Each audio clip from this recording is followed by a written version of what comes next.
ए सखी ई दुल्हवा देखो ना कैसन लागता। का साली जी क्या है ये सब क्या बोल रहे हैं? जो सही है वही ना बोल रहे हैं। हाँ। कैसे? हाँ तो सुनिए।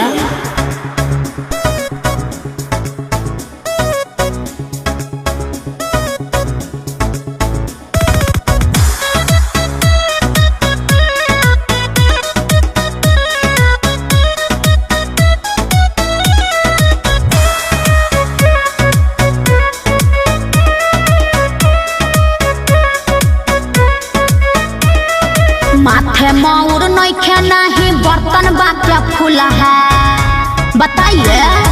माथे मौर नइखे नहीं बर्तन बा क्या फूल है। हेमा मालिनी जैसन दुल्हन के हेमा मालिनी जैसन दुल्हन के भगचोनहर मिलल दुल्हा। हेमा मालिनी जैसन दुल्हन के। ए साली जी जरा मेरा भी सुनिए। हाँ सुनाइए ना सुनाइए। तोरा बहनी के मोर भैया भतार साली सुना। तोरा बहनी के मोर भैया भतार साली सुना। भैया के हाथे खइहे अचार दिन रात करे है खूबे प्यार। सुना बोलिए। ओकरा से ज्यादा बड़ू तू रसादार साली सुना। ओकरा से ज्यादा बड़ू तू रसादार साली सुना। ए जीजा जी अपना भाई को समझाइए ना। देखिए तो कितना बदतमीजी कर रहे हैं। ए साली जी क्या है? भैया के पास क्या शिकायत कर रहे हैं? जरा मेरे पास आइए। का है? आइए ना। मुंह न काना बीच में दो कान। जीजा हो अपना भाई के समझा दे। पाजा में धरे लगी कमर मुचका दे। जीजा हो अपना भाई के समझा दे। पाजा में धरे लगी कमर मुचका दे। दामाद बनल चाहेला ई हो घर के। हाँ घर के। एही से ऊ बोले बढ़ चढ़ के। हक मांगे साला सुनी लड़ के।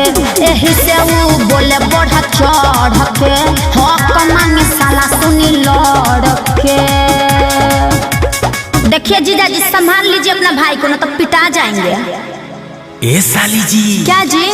साली जी क्या हुआ जी? अरे साली तो आधी घरवाली होती है ना।